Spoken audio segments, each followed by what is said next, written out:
Gory, gory, what a hell of a way to die. Gory, gory, what a hell of a way to die. Gory, gory, what a hell of a way to die. He ain't gonna jump no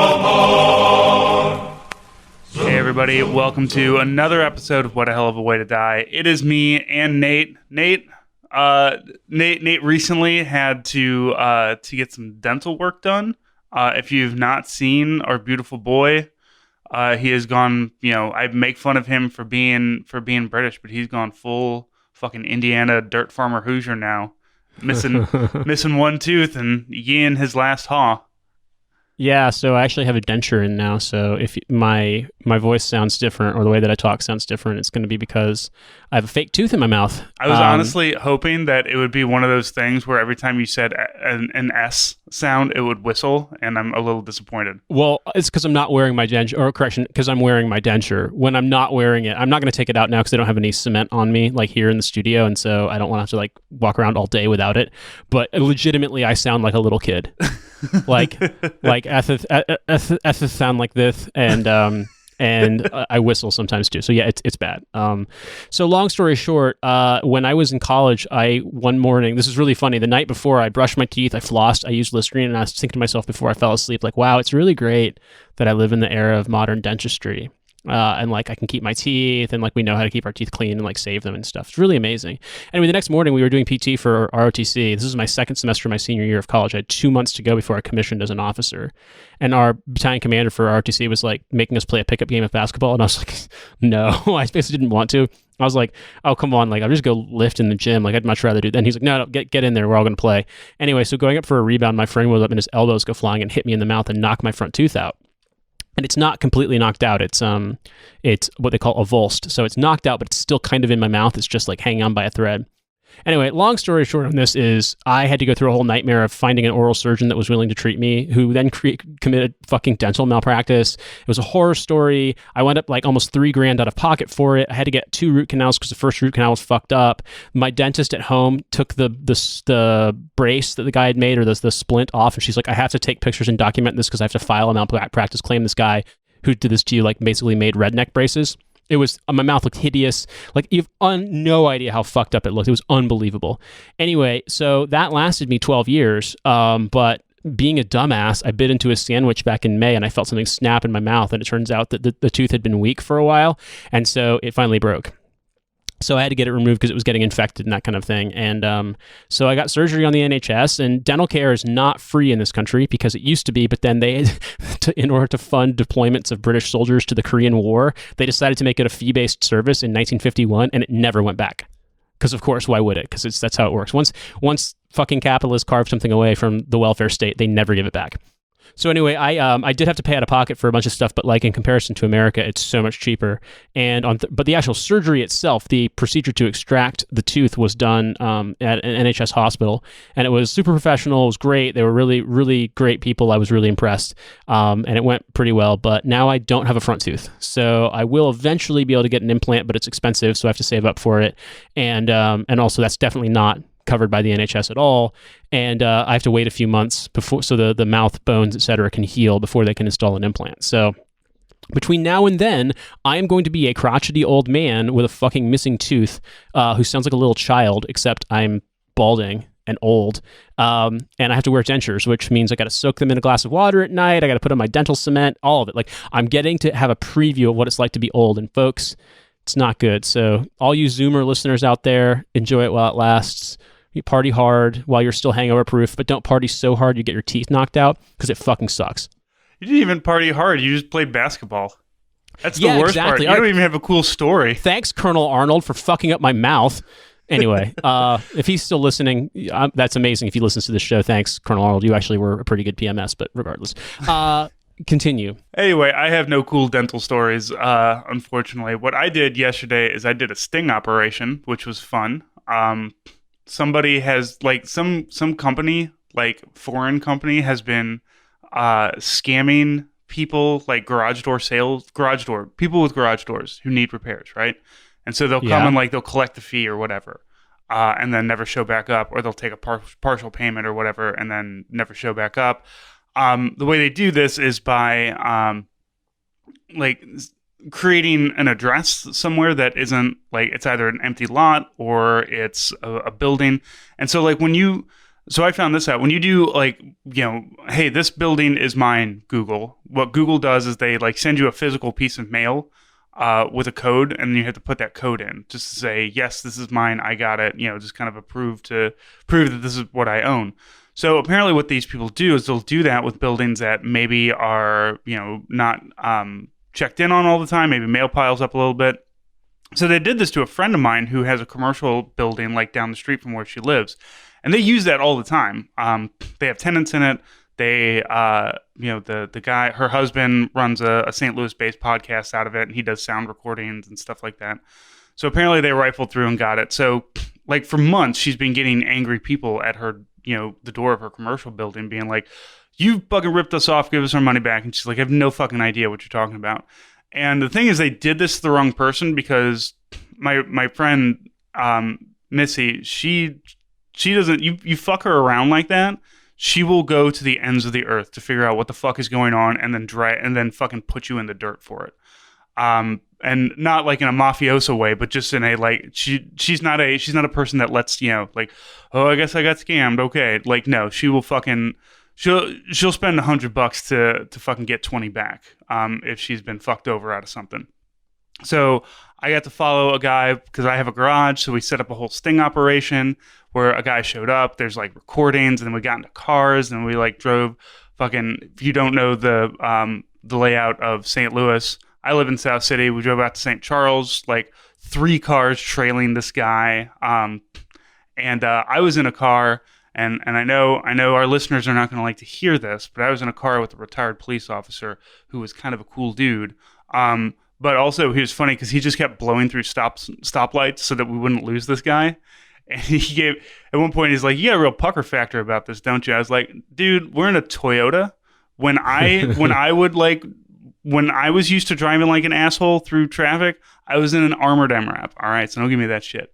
But he was a funny guy. But yeah, we ended up tailing this guy out to St. Charles, but he was doing another call, and then tailed him back to where he lived in U City, and we found out where he lived. And there's like Riverfront Times reporters involved, and there's like been stories about this. There's like, apparently they've been doing this. There's like this whole shell game company thing going on where there's like a bunch of stuff. So I had a very interesting evening last night, driving all around St. Louis, tailing a guy. And hopefully if that ends up coming out, because when Missy was driving me home after everything, she like spent 10 minutes explaining to me like the months of backstory here.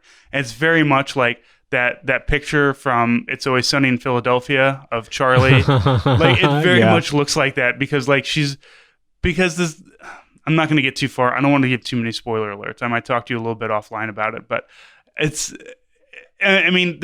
but Charlie was crazy.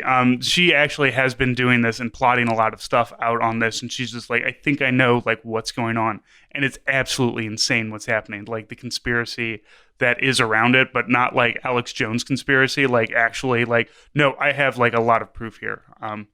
To what's going on. So that was a very interesting evening for me last night, just driving around with this old man ex-cop.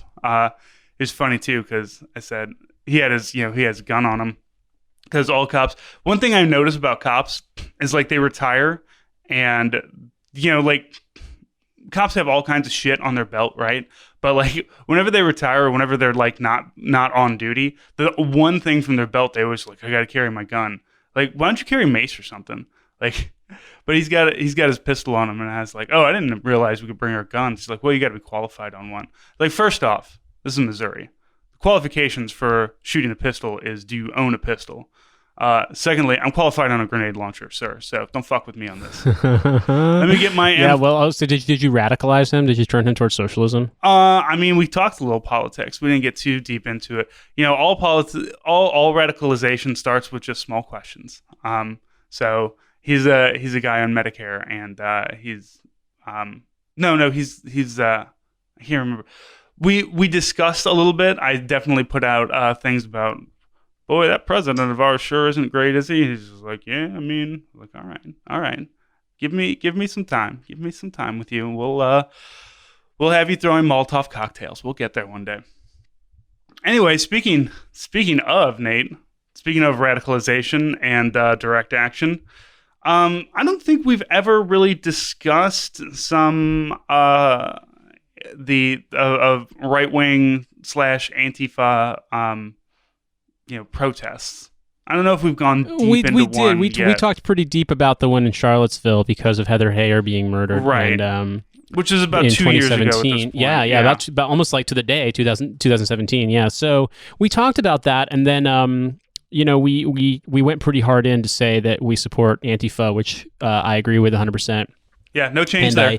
No change there, and we also talked about the extent to which the cops work either actively or passively in favor of white nationalists. There's either direct collusion or they just look the other way, but they'll arrest you for fucking making a frowny face at them if you're on the left. And so seeing that play out in Portland, on one hand, it's good that the Proud Boys march sucked. It's good that they were scared. It's good that they were disorganized. Their numbers were less than they were before. But also it's bad because, of course, Portland police, who are fascist shit from what I can tell, were totally fine with basically, letting them have the run of the place. And some folks got arrested. There wasn't any serious violence in the sense of somebody dying or being aggressively beaten. A couple people got their asses kicked, which is, whatever. Like, it's the usual. I don't go to demos where I think I'm going to get my ass kicked because I don't want to be in. I'm old, to be honest with you. But it's one of those things where I respect people who are going to put their bodies on the line to be out there. And there are lots of folks who are doing it, and I really respect the shit out of them. And I think, it's good that we give them unconditional support because anytime you go out there, any kind of place where these people are going to be congregating and there's going to be cops, you run the risk of getting arrested, you run the risk of having your material conditions worsened, you run the risk of having your job fucked up, you run the risk of getting your ass kicked, you run the risk of dying. And so it takes an incredible amount of bravery just to go out there and stand on the line. I've gone to a couple of protests since Trump got elected. Not a ton. I'll be the first to admit that. And so for the people who really do go out there and get after it, I have nothing but utmost respect for them. And try to use this podcast and other venues to signal boost ways to help them materially, which oftentimes, we've said this before too, that if you can't do it, if you can't be out there, because not everyone can, what you can do is support them in other ways. And I think primarily one of those is with money, helping people with bail funds, helping people with legal defense, things like that. If people on the left hadn't given material support to the folks who were arrested at the inauguration protests, you might have seen a lot of fucking people having forced to either spend years in jail waiting trial or plead out and fucking get felony charges for literally just protesting. So obviously, it's huge to support people. And I think the thing that's weird is two things. One, we saw that it's a pretty significant pipeline, it seems, between disaffected global war on terror veterans and organizations like the Proud Boys. To be honest with you, if you got out of the Marine Corps and you were like, oh, I need something that reminds me of the Marine Corps, it sounds like the fucking Proud Boys is pretty close because it's a bunch of dumbasses who lift weights and don't have sex. So that sounds like the Marines to me. But also I think one of the problems is the extent to which reactionaries recruit from veterans and the sort of isolated, atomized, floating out in the world veterans seem to gravitate in many cases towards these kinds of organizations, whether they're, the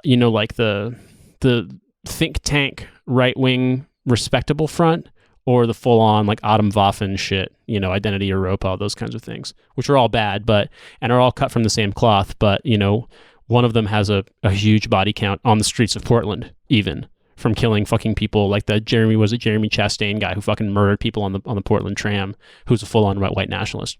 And so this weekend saw some protests, and dipshit Andy No was out there making stuff up, but also it was weird to me because you see a lot of people out there just kind of trying to point out how ridiculous the right-wing people are, and they seem really kind of pathetic and sad, but also you recognize how dangerous they are because, all it takes is wrong place at the wrong time. And you can see what happened at Charlottesville where, if you were black and you were in the protest and you happened to be in the wrong place, 18 fucking, numbnuts white nationalists would just beat the shit out of you, and then you'd probably get charged with disturbing the peace for getting your ass kicked. And that kind of thing playing out. You see that happen in many instances. And so it's weird, but I feel like the two biggest takeaways that I had from watching it is I'm sad every time that I see some numbnuts guy in one of these organizations wearing military ribbons and such. Not because I'm like, oh, he's defaming the uniform. It's like, fuck that. We know the uniform is shit. But what bothers me is knowing that those people have transitioned from being in the military to being white nationalists so seamlessly, because it kind of puts a fine point on how easy a transition that is, if that makes sense. Yeah, and it's not, when we talk about white nationalism and white supremacy, like I will be the first to admit there are tiers to the right. The Proud Boys are not Adam Waffen, and Adam Waffen would probably not want most of the Proud Boys in their organization anyway. But they are adjacent, they are attached to, and they are friendly with one another. It's the Proud Boys would be the first one to say we're not not racist. Look, we have a black person and an Asian person in our ranks, but like that black person and Asian person will be the first ones to get expunged if they had their way eventually. So there's these. What we saw with this is you have your baseline alt-right, alt-light motherfuckers like the Proud Boys, who have very very similar, I guess, slogans to we will not be replaced, blood and sand, whatnot. Obviously like very Nazi-ish, not even Nazi-ish, very Nazi things. Very actual these fucking garbage ass shit. But then you got, who were the ones that were in the black buses? Those are Proud Boys. No, it was the ones that had the hammer. I'm pretty sure that was Proud Boys. I thought it was something else. I thought it was yeah, I mean, it might be, but it was some group like it, and sort of unite the right kind of shit. Yeah. So here's what I notice about these things. And I'm going to go back to Ferguson, because all this shit always comes back to Ferguson for me, because that's where I fucking grew up and I watched those protests and everything. Outside agitators, the people who are outside of these things are the ones that always are bussed in from somewhere else. In Ferguson, your baseline protesters who were out there with the signs en masse were the ones who were peaceful protesters. And then you have people who get brought in. We see that, and I saw this with Portland. There's a lot of busing that comes in from all kinds of different places. These fucking organizations. And if you look at the news cycles, if you look at what people like Andy know, but also every dipshit in the mainstream media, right? Because everybody wants to focus in like, here's the Proud Boys, here's the white nationalists, here's all these people. And I don't know, the vast majority of people, even on our side, even like Antifa, the black bloc people, are a very small group of this. I always want to point out though to people, like, definitely go out and protest, and don't feel like I don't want to get my ass kicked, because there is a massive area, a massive group of people who are not a part of a violent, front of either side of the left side of this, of our side. There's a lot of people out there who are just, and you know what? Sometimes you might have to stand shoulder to shoulder with some centrists or libs or whatever, because they're going to be out there too. There's always this big, like, I don't know. I guess I'm just trying to say, don't be afraid of the violence, because I have been to some of these protests, and like, there is a violent front to it. There is pushing and shoving back and forth. The cops generally have themselves, injected in between, and a lot of the confrontation that happens is kind of one-off stuff. This is not to say, like, thank you, police officers, because fuck them, because they're always pointing towards us instead of the other guys. But, like, sometimes I wonder, like, are they pointing, our direction because there's generally about 5 times as many of us, and, crowd mentality, we would probably end up beating the shit out of a lot of Proud Boys and shit like that. Yeah. I I know. Sorry, I had about 5 thoughts that all tried to come out at the same time there, and they all got kind of jumbled up. But I'm actually interested in something that you said, because are you saying that during the Ferguson protests there were people who were brought in from the outside to protest against police brutality, or were there people that were there like on both sides? So this is and this is not my fucking conspiracy theory. This is something that actually happened. You had a lot of people who were outside of Ferguson itself. So Ferguson is very adjacent to, is very near North City, St. Louis, which is our bad side of town. It does not take long to get from North City into Ferguson. A lot of the violence that was being done on the protest side was being done by people who were not, local to Ferguson. Because here's the thing, the only people that should have been involved in that shit were people from Ferguson and anybody outside who wanted to support Ferguson. And there was a lot. There were a lot of people that came in for that. And there were a lot of bodies that came in to protest and, talk about the injustices and everything, along those lines. But you did have on the protest side, the people who were burning down buildings and shit. That was not your normal everyday protesters. Those were outside agitators. Looting is not. People who live in Ferguson aren't burning their own fucking city down. I'm going to go ahead and tell you that. But also on the other side, you had plenty of outside agitators. For some reason, I don't know why, Nate. Maybe you can shed some light on this. For some reason, when all these like 3%ers and Patriot Prayer and people who claim to defend the Constitution show up to a protest in which one side is full of cops and National Guard and one side is filled with disenfranchised African Americans and lower to middle class people, for some reason those constitutionalists tend to point their guns at us. And I'm not exactly sure why. Maybe somebody out there has a reason. So correct me if I'm wrong here. So in your view, there were people from regional areas who were taking advantage of the situation to like loot and riot, and then there were also. Are you saying that there were people who were brought in specifically to protest? I mean, I don't doubt it on the right, because I see that when I was living in New York when 2 NYPD were killed, and literally police fucking unions from across America they paid the tickets of like cops from all across America to come to New York and protest at like this cop's funerals and fucking harass Bill de Blasio and shit like that. But I mean, there's absolutely people. There are people who organized to come into St. Louis to protest, who were not agitators. But there's always going to be something that that you do have to watch out for.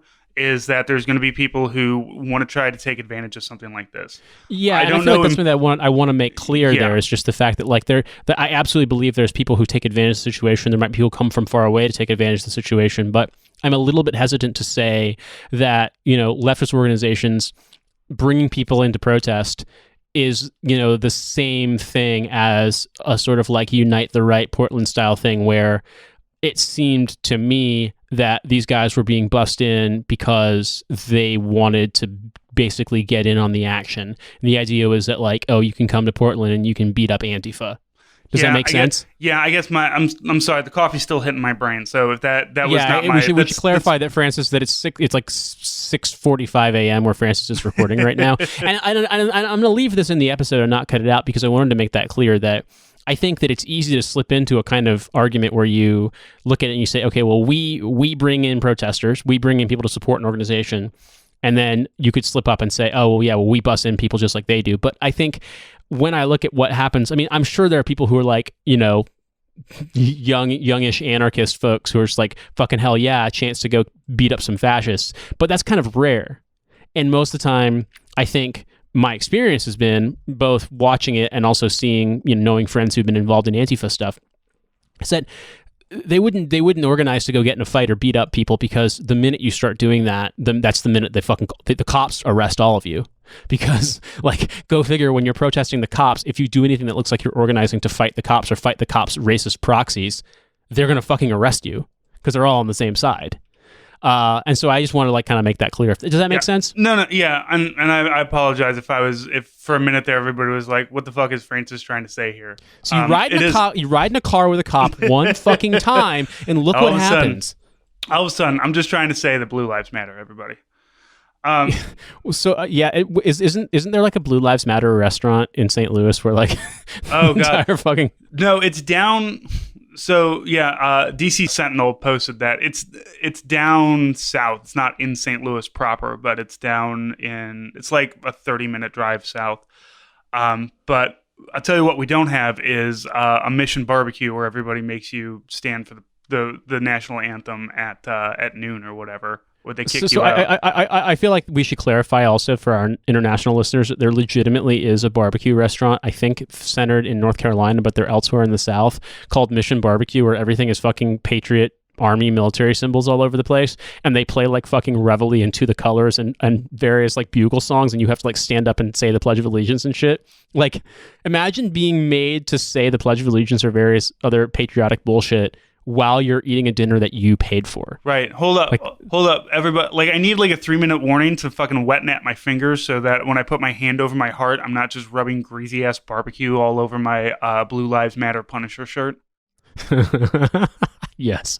I mean, so yeah. I mean, when we talk about these tropes, we're not making this shit up. There are people for whom, you know, who saw an anti-Black Lives Matter meme on their racist Facebook page in 2014, and now they've decided that they want to eat fried chicken out of a fucking dog bowl in a police restaurant where you have to sing the national anthem and say the Pledge of Allegiance. Like, that actually exists. So Nate, I want to get into something that my brain can wrap itself around a little bit more too, because out of Portland, and maybe I didn't pay attention to it as much, or maybe it just wasn't as in front of me. But a lot of propaganda on the right side of this as well. On the, you know, not only from Andy No, but just from our, you know, elected officials. Obviously, we have Trump, who wants to mark Antifa as a terrorist organization, which is curious because it's not even an organization. It's literally just everybody. You know, wherever fascists are, if you want Antifa to stop showing up, stop letting fascists walk around. It's real easy. If you don't want the Antifa, stop the fa, and you know, everybody else stop showing up. But it really seems like we have at a point here you know, people are, and I hesitate. I'm not going to call Andy No a journalist, but I know that that's what he loves to call himself. You know, there's deliberate, you know, boots on the ground people who are doing, quote, reporting, unquote, who are like being very malicious about what they're putting out. And then we see all of these things immediately retweeted and, you know, put back, you know. Yeah, the Andy No to Jake Tapper fucking pipeline is direct. And also, I know that you saw it because I saw you yell at him, but fucking Justin Kelly and his whole, there's a difference between white nationalists and white supremacists, which is like saying there's a difference. Well, yeah, because he's got a hard on for nationalism. And his whole thing is like, nationalism isn't bad, and you're just going to call me racist and shut down the debate because you're a lib. Yeah. Where it's like, no, nationalism is bad. Yeah. White nationalism is worse, and white supremacy and white nationalism are the same fucking thing. You've just cleaned them up because you've got a dude with a haircut and a fucking tweed jacket to go around saying the same shit that you fucking Nazi teens said in your basement or like on fucking IRC in the 90s. Yeah, I'm going to tell you, there is a difference between white nationalists and white supremacists. It's the same kind of difference between a pedophile and a phebophile, which means I don't give a fuck. Both of you can get into the sea. You know, whatever way you want to say is like, well, I'm not into 8-year-olds, I'm into 12-year-olds. Cool. I'm still going to put you in this catapult and launch you into the sun. I don't really give a fuck. It's that same energy. Like, you remember when everybody got mad at Candace Owens for saying that, Hitler had it right until he took his genocide on the road, which is like, you know, you want to, like, I can see on the surface, it's like, okay, he just wanted to make Germany great again. But if you spend, like, you know, 3 minutes researching how he was doing that, it was doing literally what we're doing now. Yeah. And that's the thing, is that, you know, in the 1930s, people like Jesse and Candace Owens would both say, well, like, oh, of course we shouldn't have been putting, you know, the Jews in the ghettos and breaking, you know, stealing, taking their money and closing their shops and basically ripping their livelihoods away from them. That's bad and anti-Semitic, and that's not what we do. Anyway, we should build another internment camp for Guatemalans who are trying to escape a civil war, because fuck them, and then we'll put them on a plane and airdrop them back into Guatemala, where they will die in a month. You know, it's like the exact same energy. No, it absolutely is. And in the 1930s, if you go back, because you can access this stuff, the New York Times was basically painting anti-Hitler, communists and social democratic activists and party members as hysterical and saying, don't worry, Hindenburg will moderate Hitler's influence. So, I mean, basically, all of the characters were doing the exact same things then that they're doing now. It's just the names and faces have changed. Yeah. And instead of Jews, it's Hispanics this time. I mean, it's literally the same or it's thing. immigrants, or it's Muslims, or it's libs. In this sort of inchoate category they've created. I mean, let's be perfectly honest here. The entirety of the Trump project and the entirety of the Republican Party, which spawned Trump and this manifestation, all stems from a complete refusal to accept what happened in the 1950s and the 1960s, which is to say, they don't believe that desegregation, integration, and the civil rights movement were correct. They want to go back to the way things were before. They do not believe that black people, Hispanic people, queer people, people of any minority ethnicity in the United States besides white people, and particularly white Protestants, or at least in modern day white Christians, they do not believe that anyone who is not a white Christian deserves citizenship. They don't believe they should have equal protection. The law should restrain them and not give them rights, and the law should give rights to white Christians and not restrain them at all. Right. These are people who truly believed the phrase separate but equal, when taking a look anywhere would show you there's literally nothing equal about this. I mean, two water fountains next to each other is like, how is this equal? Just because both of them put out water, one of them is really nice and one of them is shit, though. But also, I want to point something out here too. So, the New York Times Magazine is doing a special feature issue on the topic of slavery in America, specifically focusing on the year 1619, which they've sort of it is pinpointed at one of the sort of turning points for chattel slavery in America. And notice the people who are freaking out and losing their minds about it. Everyone from Newt Gingrich, who wrote a PhD thesis defending the Belgian practices in the Congo Free State and then the later Republic of Congo. People like Eric Erickson, who's a Christian right-wing fundamentalist who shoots holes in the New York Times when it makes him mad and thinks he did the Bataan Death March when he walked 3/4 of a mile to get back from a restaurant. Who makes Pinochet helicopter meme jokes too? Oh yeah, exactly. He thinks it's cute to make jokes about murdering his political enemies. All the way to the full fash. And the reason is these people are motivated and embodied by the same ideology. Whether or not they're saying it in terms of like states' rights in scare quotes or, federalism in scare quotes, what they're actually saying is, we don't like it when you say we can't be racist. And we don't like it when you say we can't be segregated. And we're going to find a way to do it, regardless of what your fancy gay laws tell us. And I'm saying that because that's legitimately how they treat anyone who opposes them, who, like, if you're they're gonna go anywhere from dog whistles to full slurs if you're not white, and if you are white, you're either in their views effeminate, i.e. gay, or you're woke in scare quotes because they think you're play acting. You can't possibly believe this. Does that make sense?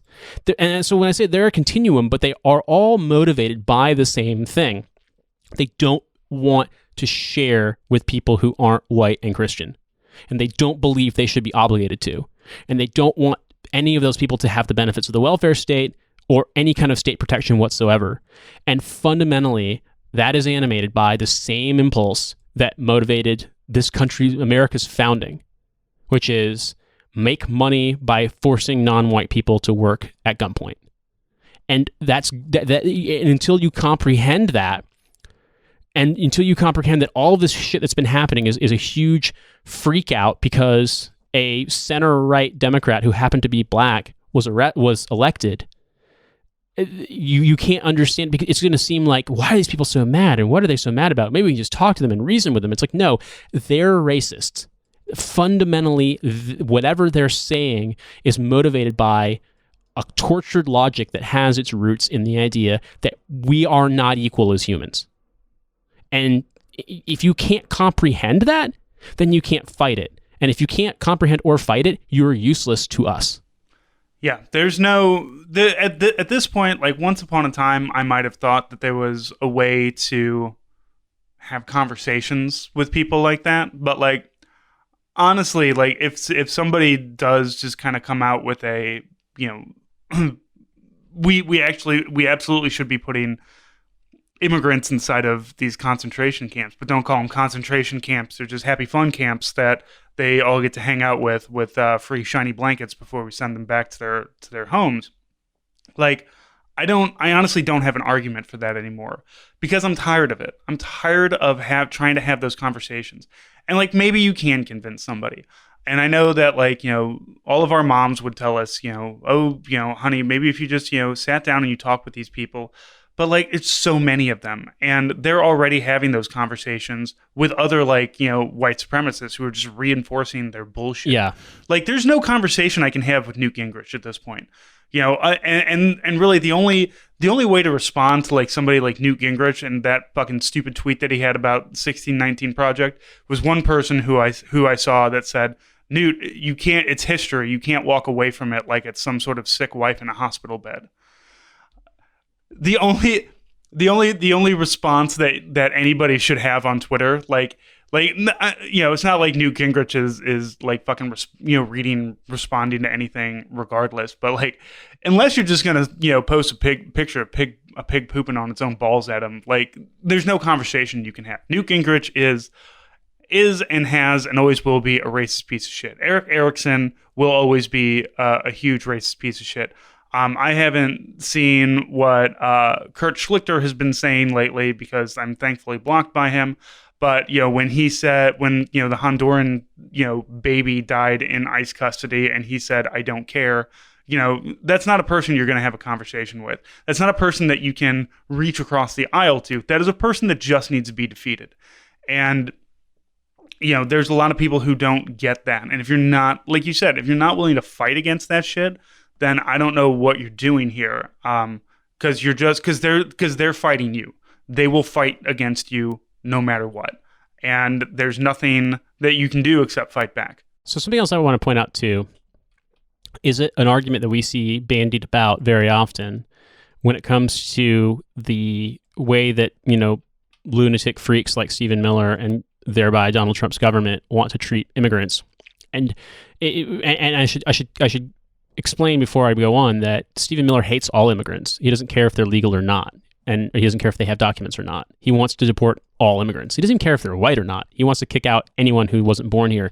And actually, he wants to kick out anyone whose parents aren't white, who even if they were born here and they're citizens. So you have to know what you're up against. You can't say, oh well, we'll provide better legal assistance during the deportation trials, and that'll make a difference. It's not going to help, because these people they see that if the law as it currently exists treats people fairly, then their votes will have to compete with the votes of non-white people. And they can't stand that. They do not believe those people should have the right to vote. They're classical liberals in the sense that they want property to be supreme, and they want a democracy for only rich white people that's protected by a slave society. And the thing that I feel like you have to emphasize here is they're always going to come back with, well, we just want people to follow the law. But the law is completely fucking arbitrary. Like, it doesn't matter. Immigration law is meant to be as restrictive as possible. It's meant to trip people up as often as possible, and it's meant to make it as easy as possible for employers to exploit people. And I don't believe that you can point to America's immigration history and say, oh, well, see, we're going to draw a line, and everyone who's got papers in this exact moment is good, and everybody who doesn't is bad. And the reason I'm going to say this is that America's entire history has been one of drawing lines in the sand at a certain point and saying no further towards every immigrant group possible. And the same people who are in like that Times article about people in like fucking Minnesota who are, sitting around eating bland, unsalted ass potato salad and screaming about Somalis for existing. Those people's great-grandparents were treated the exact same way. They were treated like alien invaders. They were lynched in large numbers in places like the Great Plains and Montana and places like in mining camps. German immigrants were treated like shit. Why? Because the U.S. whipped up a whole fucking xenophobic wave in order to justify why they were enacting conscription to send American troops to fight in World War I. So if you look at this and you say, oh, we just have to follow the law, it's like, well, the law is going to get bent to the whims of whomever in order to draw a line and create an in-group and an out-group. Also, fuck the law. I mean, yeah. Look, well, that's what I'm getting at. Okay. fuck the law, fuck immigration law, fuck borders. But the point I'm trying to make here is that centrists and liberals think that they can compromise with these people because they feel like, okay, well, if we just create a law that we think is 10% more generous, then that's somehow going to solve the problem. But the number one problem is no, because that's still going to allow for exploitation. And we never punish the exploiters. We only punish the exploited here when it comes to immigration law.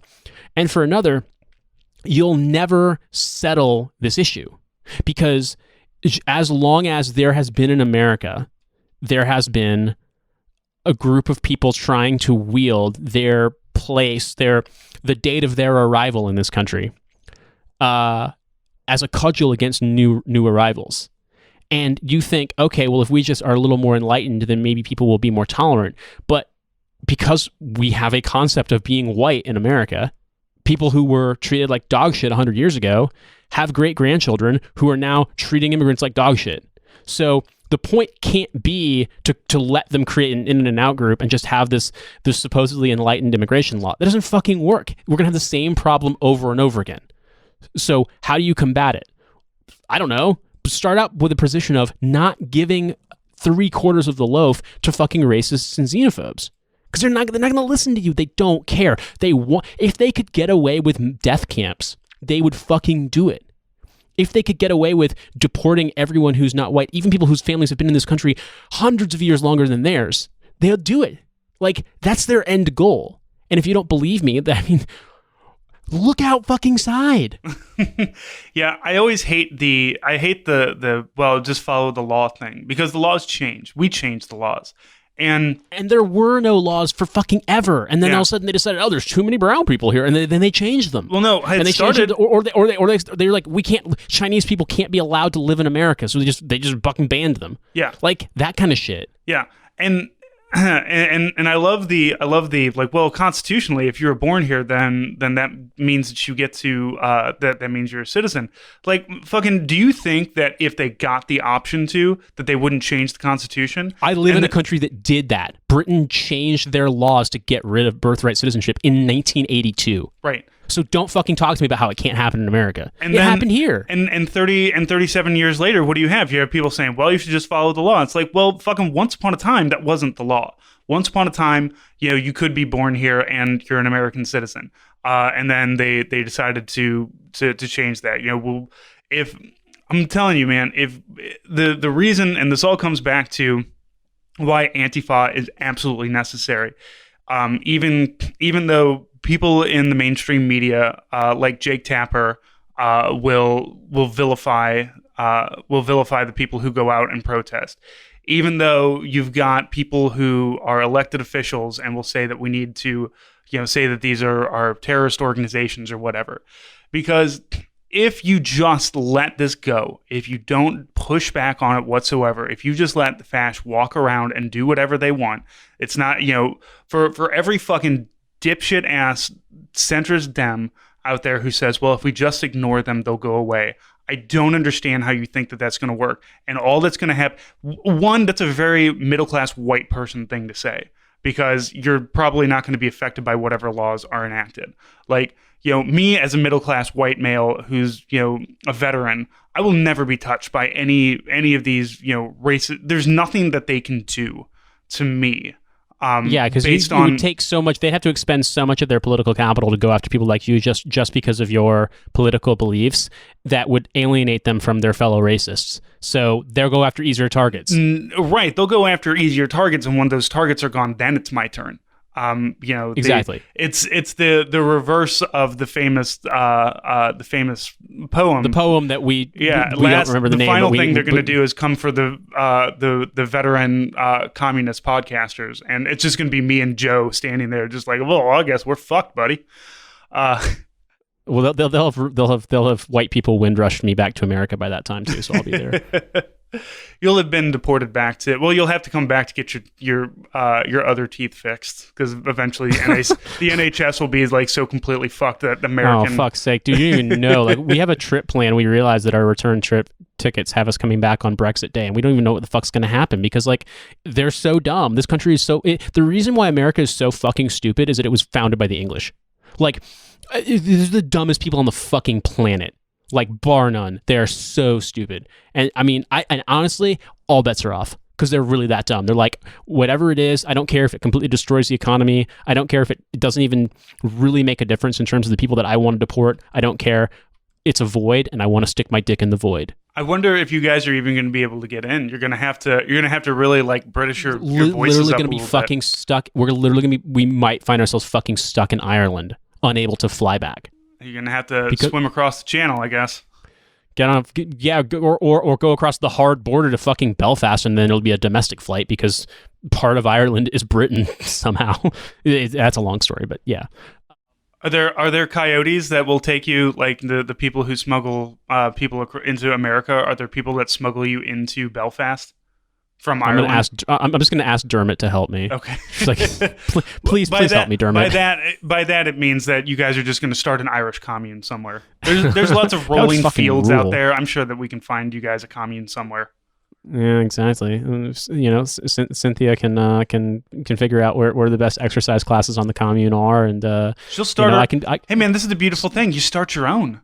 She'll start her own Soul Cycle that doesn't have a whole lot of shitty right wing. That isn't owned by a right wing billionaire who hosts fundraisers for Trump. Yeah, it'd be amazing. So one other thing that I wanted to point out too, though, because talking about the Fash thing and talking about Portland and talking about like agents of bad faith, people like Andy No and the folks like him, the gun girls and so on and so forth, the InfoWars, etc., is there's a weird tendency, and it exists here too in the United Kingdom, where atheists, and we say like organized new atheists in the sense that it's sort of like a mass movement, online presence, etc., have found some traction with right-wing people. And one of the reasons for that, from what I can tell, is it's very easy to target religions, if you're anti-religion, that aren't Christianity. And whether it's the United Kingdom having a lot of antipathy towards Asian immigrants, and in here, when they say Asian immigrants, typically mean people from South Asia, places like India, Pakistan, Bangladesh. It's very easy to get, suburban dads angry about Islam. A lot easier than to get them angry about the Church of England. And in the United States, it's the same way. For some reason, Andy No's atheist group at Portland State University became a nexus for right-wing and white nationalist organizing.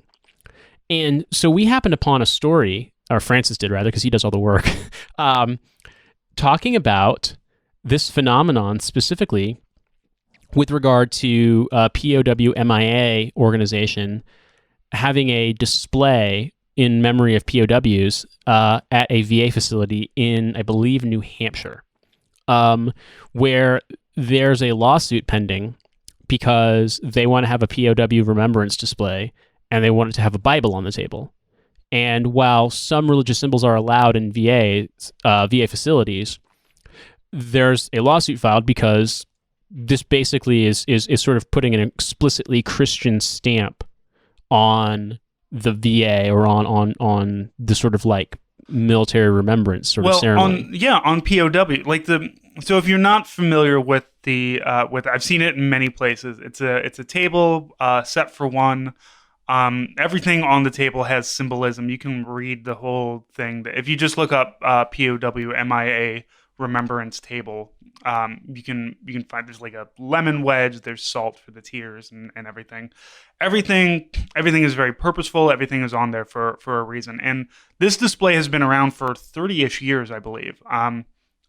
Pretty much unchanged. And now they want to add a Bible to one of them. And I'm an atheist, but I also don't care about other people's religion. Like I'm not anti-Muslim, anti-Jewish, anti-Christian, nor do I want to destroy these things. Because for every like shithead Christian or every shithead Muslim that I've met who uses their religion as a cudgel, I've met hundreds more that aren't like that, who are really cool people who are also just like, yeah, I'm Muslim and I don't give a fuck if you're an atheist. No reason we can't be chill. So there's just they want to add this on here, and it's I don't know, like for me, for an atheist, like I don't want that shit on mine. Like if I get buried in a military grave cemetery, I don't want a big white cross on my shit. Like I don't want that stuff. But like it's because I'm a white male Christian. I mean, I was born and raised Catholic. That's like the default. And the idea is that you're supposed to be like, well, I mean, I guess that's cool. And I'm glad that people fight back against that because honestly, it's a little offensive to me. It is, if I was a POW or if I was missing in action, and as somebody who is vocally, atheist, but not a shithead atheist, I don't want that. Like, I don't want, like, Francis sure did love reading the Ephesians. Fucking no, I didn't. Nobody likes reading the weird, books of the Bible that nobody reads. Like, no. Well, no, and I think about this too for myself, that I would say that, yeah, I'm so grossed out by the way that atheists act online and in person that in many cases I feel like I would much rather not identify as an atheist than as any other religion. I mean, or even agnostic. I mean, I literally, my family background, I was baptized Episcopalian, so thus began my lifelong horrendous Anglophilia. But my mom's got, her family background has some, I'm not 100% sure because it's really kind of not explained well, but potentially like Jewish background as well. And I would rather pick one of those and just be like passively sort of identified as that than be an atheist in the sense of being like a Richard Dawkins atheist.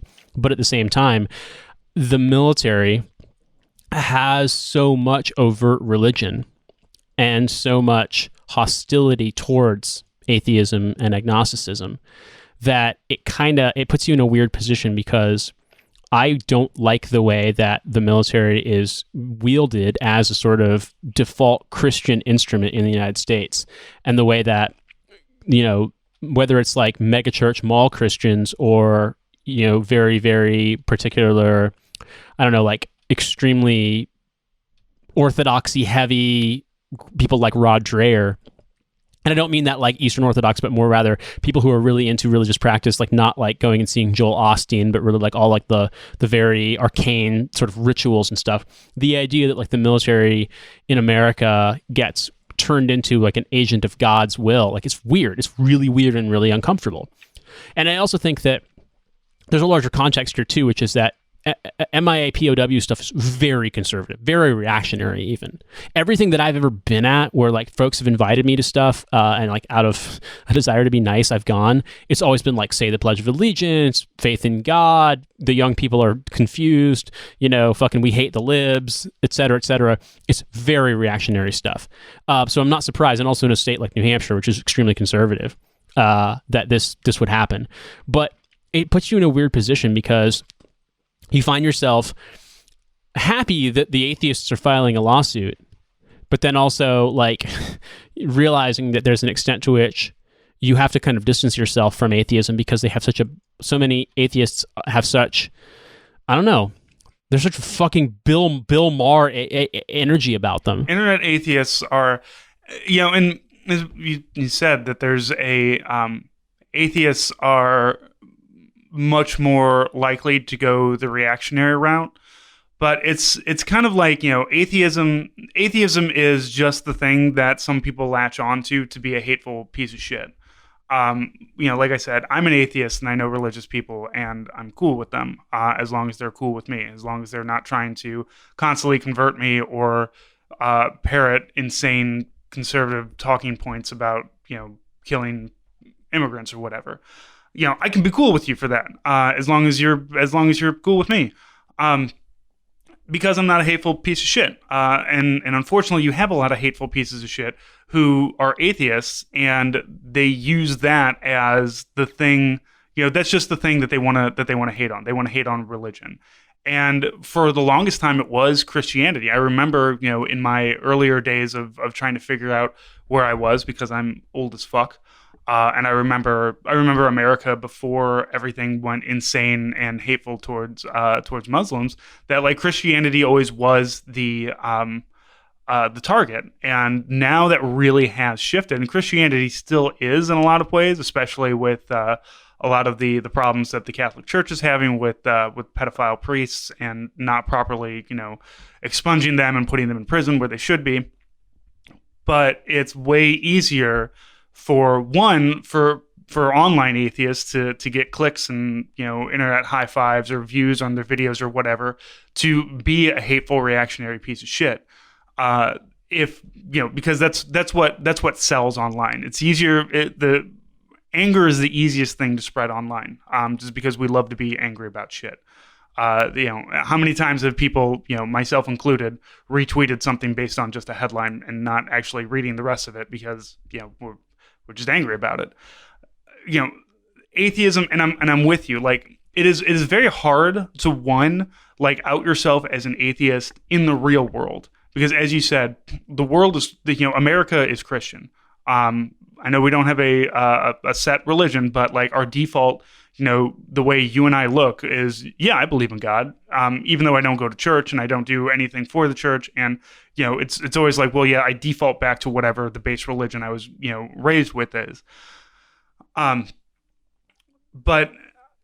if you're an atheist, you don't talk about that because you get looked at funny in the real world. My wife, the company that she was working for a long time, she hid her atheism because she was always surrounded by Baptist women, Baptists or fundamentalists. And she finally she was like, as she's moving away from that company, she's like, I feel free to talk about this. I feel like it's okay for me to talk about this. And like her friends know that she's an atheist, even though they're very Christian people, and they're cool with that. They have questions for her. She she tries to answer them as much as possible.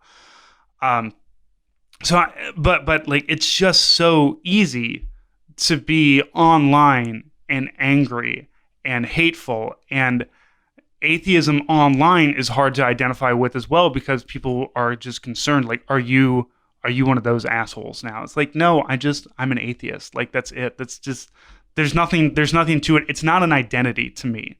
My religion or my non-religion is not an identity that I feel like has to be a part of my full like potential or my full not potential, my full identity to everybody. If I was hanging out like in an atheist group where we all just like hang out and drink craft beers and talk about books or TV or whatever, then cool. But sure, that there's an identity there, but it's not my online thing. My online thing is angry veteran socialist. Oh yeah, same. And also, I always go back to, I remember when I was feeling pretty hostile and I tried to watch Bill Maher's Irreligulous, whatever the fuck, Irreligulous, I think is how it's said. I have a fucking denture in my mouth, right? So you know what? Y'all can laugh all you want. And I was just like, fuck you, asshole. Like, you're such a piece of shit. Why are you disrespecting people like this? Like, why are you going around being a fuck to people about their religion? Like, it's so unbelievably just offensive. People who weren't an asshole to you first. Like, you're the one. You're the one who in their is space, and you were a fucking prick to them. Like, I couldn't believe it. And so, in a way, like, I'm not surprised that people who gravitate towards that also gravitate towards other expressions of identity and belief that wind up having more in common with the fucking Proud Boys or worse than it does with any kind of like free thinking. So you know what? In the grand scheme of things, there's a lot to kind of like chew on here, but I really do think that one of the larger problems that we've encountered is there are a lot of people who have an orthodoxy of supremacy in America, in the world, and in the scare quotes Western world, but also specifically in America. And I think that supremacy, whether it's what we were just talking about, which is atheism and it being used as a cudgel, or immigration status and like my family immigrated legally kind of shit, or all the way to just like the full on, white supremacy, people who aren't white don't deserve rights kind of shit. And I think that's the problem. But I also think that confronting it with like accommodation and half measures is really, really stupid and dangerous, and leads to basically it's the betrayal of marginalized and vulnerable people. And yet, folks like me, like white middle class dudes from America, don't suffer any consequences. Nope. I feel like that's the thing we've got to navigate. You and I will always be fine in America, and it's very easy to get comfortable with that but my wife won't, and my wife's family won't, exactly. And any potential kids we have won't, and that's where, like, I mean, I felt this way before she and I started dating and got married, but like now I'm, like, it's on now, you know what I mean, in the sense that there's no escaping it, and so you either confront it and confront it for what it is, or you Jake Tapper yourself into this belief that we're just not like this. This isn't who we are. When every fucking shred of evidence shows you that since America existed as a national concept, this is who we've been. Yep. And if you are a person that doesn't see that, and you don't at least respect and acknowledge that people need to fight against it, get the fuck off the fence and get into the sea. Or, get on our side, or just go over to their side like you rightfully should be. I know that there's a lot of people who with hashtag resist in their bios online, or there's a lot of people who, passively watch the news, CNN or MSNBC or Fox, and just, form opinions based on these things and just think like, well, I mean, why are these people out there? Why are they doing this thing? And it's because you won't. And if people aren't fighting against it, you are, I don't want to Godwin myself, but if people don't fight against it, it will turn into something that resembles, Nazi Germany. Maybe not as quickly, but you know what? Like, the Nazis didn't start with death camps; they ended with death camps. So that's where we're at. Anyway, on that incredibly positive note, just FYI, if you like this show and you want to hear more from us, we have bonus content available. We have one episode per week of some nature available on our Patreon, which you can sign up for. I link to it in the show notes. This week's most recent bonus is a discussion between friend of the show, fellow podcaster and socialist veteran, Joe Kasabian, and Francis, discussing the Soviet army experience of being a conscript, but also specifically Svetlana Alexievich's book, Boys in Zinc, or The Zinky Boys, however you've seen the title translated, which specifically discusses the Soviet experience in Afghanistan. Spoiler alert, it sucked. Yeah, it sucks really bad. We also have a zine. Francis is hard at work on that. It comes out quarterly. If you're a $10 a month subscriber, you get a paper version of the zine. If you subscribe at any other level, you will get a digital version later on down the line. Now, and those of you who get the paper version also get some stickers. We've got a patch that'll be coming out as well. That'll come with you. That's $10. As long as you are a $10 a month subscriber at the end of this month, then you will get in on that. Exactly. And so other than that, it just falls to me to say thank you so much for listening. We appreciate your listenership, your patronage if you're a patron. And please, if you want to reach out to us with any ideas, comments, etc., you can reach me on Twitter at In These Deserts. You can reach Francis at Army Strang. You can reach the show at Hell of a Way. Our show website is hellofawaytodie.com. And you can email us at sergeantjoker@hellofawaytodie.com. And we will get back to you with whatever you need. So, Francis, thank you so much again for getting up balls early in St. Louis to record this. And we'll see you next week. Zoom, zoom.